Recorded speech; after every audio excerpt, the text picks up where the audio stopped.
আসসালামু আলাইকুম। আশা করি সকলেই ভালো আছেন। প্রিয় চাকরি প্রত্যাশী ভাই ও বোনেরা, এনটিআরসির ৮ম গণবিজ্ঞপ্তির যে নিয়োগ সার্কুলারটা রয়েছে, এই সার্কুলারে কিন্তু সময়সীমা বৃদ্ধি করে দেওয়া হয়েছে।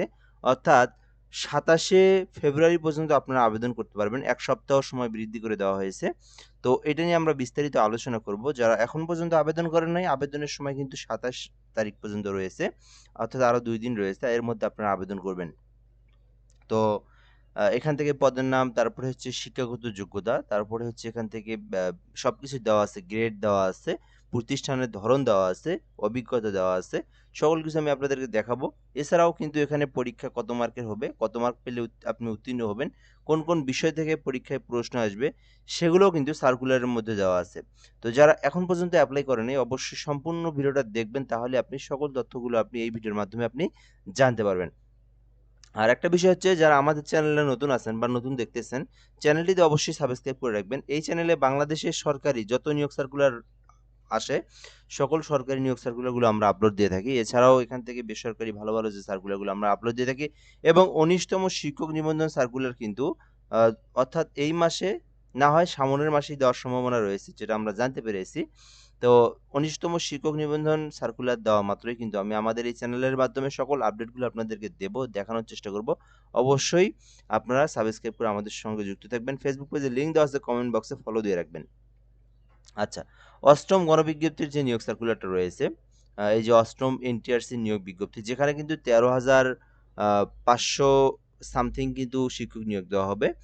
আর এইখানে কিন্তু আ মাধ্যমিক ও উচ্চ মাধ্যমিক শিক্ষা, যেটা আরকি আ মাধ্যমিক ও উচ্চ শিক্ষা অধিদপ্তরে এখানে কিন্তু আপনার মোট ১০,২৭৮ জন শিক্ষক নিয়োগ দেওয়া হবে।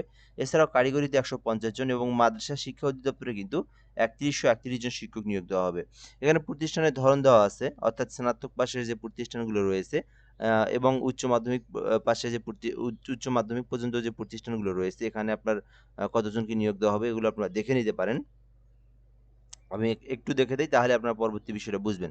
যেমন মাধ্যমিক ও উচ্চশিক্ষা অধিদপ্তরের যেগুলো স্নাতক পাশের কলেজ রয়েছে, সেগুলোতে নিয়োগ দেওয়া হবে ৫৫৮ জন, অধ্যক্ষ নিয়োগ দেওয়া হবে। এছাড়াও উপাধ্যক্ষ পদে নিয়োগ দেওয়া হবে স্নাতক পাশের কলেজে ২০৭ জন।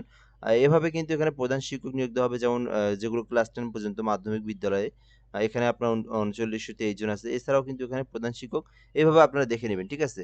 আমি এখানে আপনাদেরকে জুম করে দিলাম, আপনারা এখানে দেখে নিয়েন। সার্কুলারটা কিভাবে ডাউনলোড করবেন, এটাও আমি আপনাদেরকে বলে দিচ্ছি। এখানে ১০,২৭৮ জন নিয়োগ দেওয়া হবে। এছাড়াও এখানে কারিগরি অর্থাৎ ভোকেশনাল যে প্রতিষ্ঠানগুলো রয়েছে, এখানেও কিন্তু মোট ১৫০ টি পদ রয়েছে। অর্থাৎ ১৫০ জন শিক্ষক নিয়োগ দেওয়া হবে সারা বাংলাদেশ থেকে, সকল জেলার ছেলে-মেয়ে উভয়ে। এখানে অধ্যক্ষ কিন্তু ব্যবসায় ব্যবস্থাপনায় ১১০ জন, এবং ভোকেশনালে কিন্তু ৪০ জন নিয়োগ দেওয়া হবে। মোট কিন্তু ১৫০ টি পদ ফাঁকা রয়েছে। আর এছাড়াও কিন্তু এখানে মাদ্রাসা শিক্ষা অধিদপ্তরে কিন্তু ৩১৩১ জনকে নিয়োগ দেওয়া হবে। দেখতেই পারতেছেন এখানে কামিল মাদ্রাসা পর্যন্ত যেগুলো প্রতিষ্ঠান রয়েছে, সেখানে ৩৪ জন। এছাড়াও এখানে উপাধ্যক্ষ বা কামিল মাদ্রাসা যেগুলো রয়েছে, সেখানে ৫৩ জন। ফাজিল, দাখিল, আ সহ সুপারিনটেন্ডেন্ট নিয়োগ দেওয়া হবে ১০০৪ জন।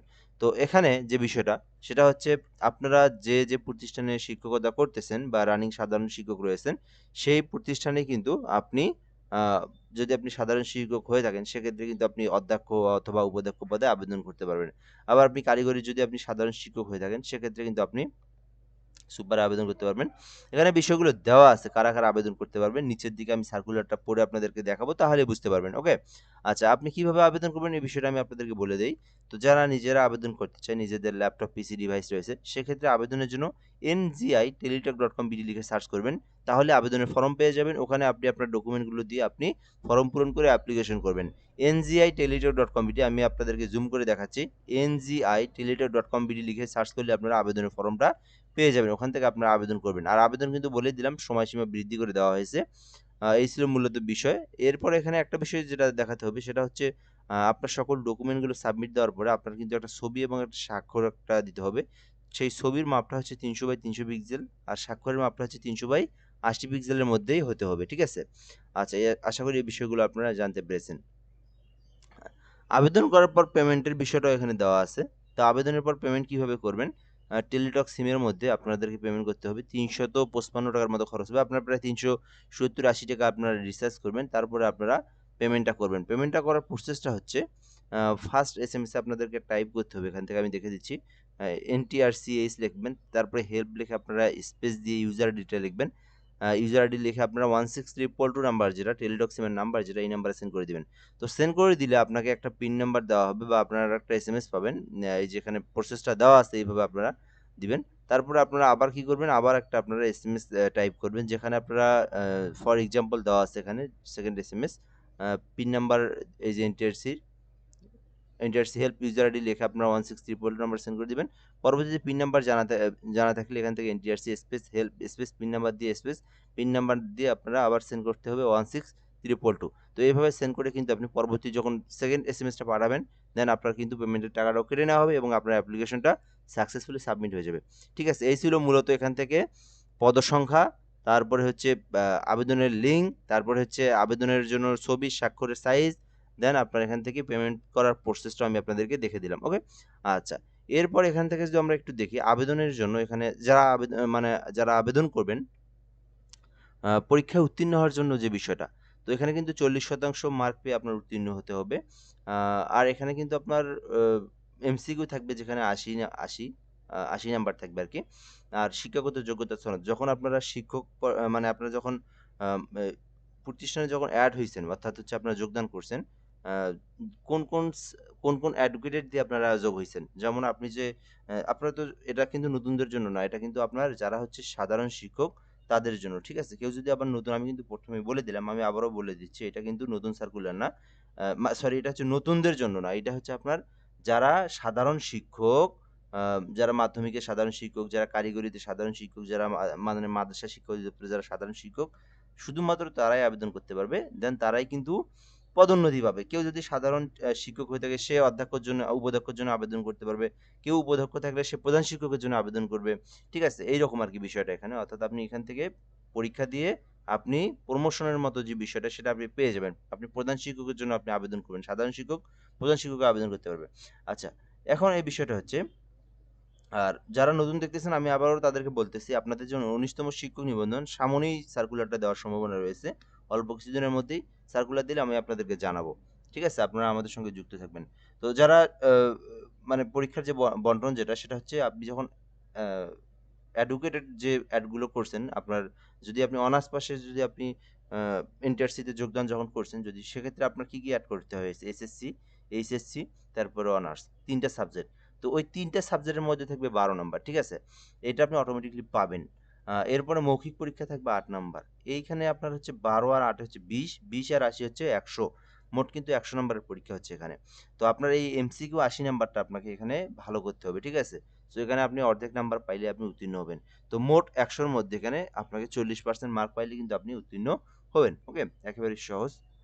আর আপনাদের তো পড়ালেখা তো এখানে জানাই আছে, আপনারা যেহেতু ক্লাস নেন সবাই, যারা শিক্ষক, এগুলোর মধ্যে থেকে প্রশ্ন আসবে। তারপরে ওখানে দেওয়া আছে যারা মাধ্যমিকে আবেদন করবেন তাদের বাংলা, ইংরেজি, ICT, মানসিক দক্ষতা, গাণিতিক যুক্তি, সাধারণ জ্ঞান, এগুলো থেকে প্রশ্ন আসবে। সাধারণ শিক্ষা ব্যবস্থাপনা থেকে আসবে। কারিগরি থেকে যারা আবেদন করবেন, বেসিক্যালি কমন সাবজেক্ট যেগুলো, এগুলো তো থাকবেই। তাদের সাথে নিচের দিকে শুধু এই যে কারিগরি শিক্ষা ব্যবস্থাপনা নিয়ে প্রশ্ন থাকবে। আর আবার মাদ্রাসা শিক্ষাতে যারা আবেদন করবেন তাদের সবকিছু সাধারণ বিষয়গুলো ঠিক থাকবে। শেষের দিকে এসে শুধু মাদ্রাসা শিক্ষা ব্যবস্থাপনা, আল কুরআন, হাদিস, ফিকহ, আরবি ভাষা, ইসলামিক শিক্ষা বিষয়ে প্রশ্ন থাকবে। ওকে, এইভাবে আপনারা প্রশ্ন পড়বেন, অর্থাৎ যে যেটা থেকে প্রশ্ন সেটা সম্পর্কে, মানে যারা মাদ্রাসা, তারা মাদ্রাসা লাইনের যে সাবজেক্টগুলো, এগুলো একটু প্র্যাকটিস করবেন।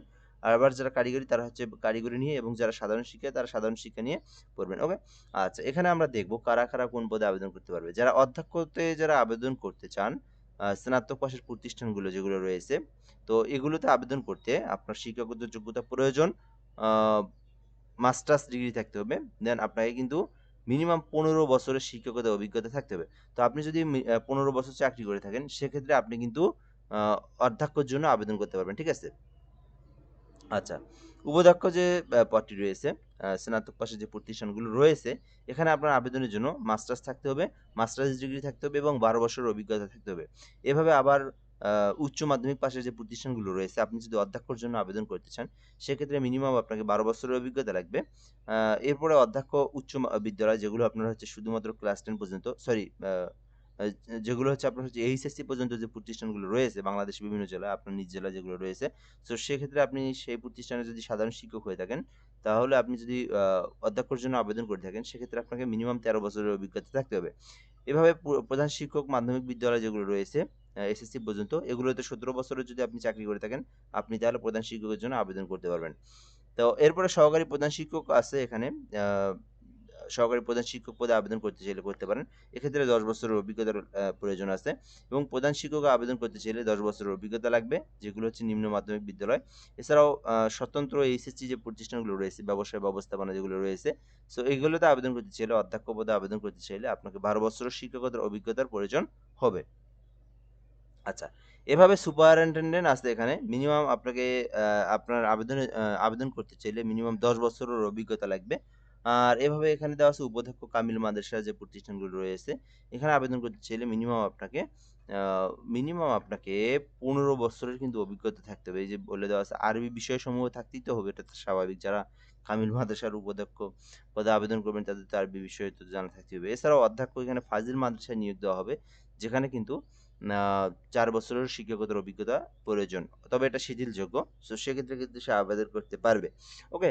এরপরে ১৩ নম্বরে রয়েছে উপাধ্যক্ষ, যেখানে কিন্তু আপনার ১৫ বছরের অভিজ্ঞতার প্রয়োজন আছে। এছাড়াও এখানে অধ্যক্ষ আলিম মাদ্রাসা, অর্থাৎ এইচএসসি পর্যন্ত যে মাদ্রাসাগুলো রয়েছে বাংলাদেশের বিভিন্ন প্রাণকেন্দ্রে, তো সেখানে যদি আপনারা কর্মরত যারা আছেন, তারা যদি হচ্ছে আবেদন করতে চান, অধ্যক্ষ, আ আপনি যদি আপনার ১২ বছরের অভিজ্ঞতা থেকে থাকে, আপনি একদম সাধারণ শিক্ষক যেকোনো সাবজেক্টের। তো আপনি কিন্তু ১২ বছর যদি আপনি ওই প্রতিষ্ঠানে কর্মরত থেকে থাকেন, সেক্ষেত্রে অধ্যক্ষ পদে আপনি আবেদন করে যদি উত্তীর্ণ হন, আপনি সরাসরি অধ্যক্ষ হতে পারবেন। এভাবে উপাধ্যক্ষ রয়েছে তালিম মাদ্রাসায়। কেউ যদি মিনিমাম ১২ বছর চাকরি করে থাকে, সেক্ষেত্রে উপাধ্যক্ষ পদে আবেদন করতে পারবে। সুপারিনটেনডেন্ট নিয়োগ দেওয়া হবে, যেখানে ১২ বছরের অভিজ্ঞতা থাকলে আপনি সুপারিনটেন্ডেন্ট দাখিল মাদ্রাসা, অর্থাৎ ১ম শ্রেণী পর্যন্ত যে প্রতিষ্ঠানগুলো রয়েছে, সেখানে আপনি সুপারিনটেন্ডেন্ট পদে আবেদন করতে পারবেন। ওকে? আচ্ছা, এভাবে দেওয়া আছে সহকারী সুপারিনটেন্ডেন্ট, যেখানে আপনার ৮ম শিক্ষক, যেখানে সহকারী সুপারিনটেন্ডেন্ট দাখিল মাদ্রাসায় ৮ম ৮ বছরের, শুধুমাত্র ৮ বছরের যদি শিক্ষকতা থেকে থাকে, শুধু ৮ বছর, তাহলে আপনি সহকারী সুপারিনটেন্ডেন্ট পদে আবেদন করতে পারবেন। তো এখান থেকে সবগুলো পদের নাম আপনাদেরকে দেখানো হইলো। তো যারা যে বছর যত বছর শিক্ষকতা করছেন, সেই অনুযায়ী আপনি প্রধান শিক্ষক হোক, অধ্যক্ষ হোক, উপাধ্যক্ষ হোক, অধ্যক্ষ, উপাধ্যক্ষ সেটাতে আবেদন করতে পারবেন। ওকে? এই ছিল মূলত বিষয়। তো এখানে দেওয়া আছে এডমিট কার্ডটা বের করার জন্য আপনাদেরকে এসএমএস দেওয়া হবে। ওই ইউজার আইডি পাসওয়ার্ড দিয়ে এডমিট কার্ড বের করবেন। এই ছিল মূলত বিষয়। এছাড়া সার্টিফিকেটের বিষয়গুলো দেওয়া আছে। এগুলো আমি আপনাদেরকে ১ম এই দেখাচ্ছি। সো যারা আবেদন করবেন, আরো বেশ সময় রয়েছে। এই সময়ের মধ্যে আপনারা আবেদন করবেন। সো এ পর্যন্তই আজকের ভিডিওটা। ধন্যবাদ। ভালো থাকবেন। আসসালামু আলাইকুম।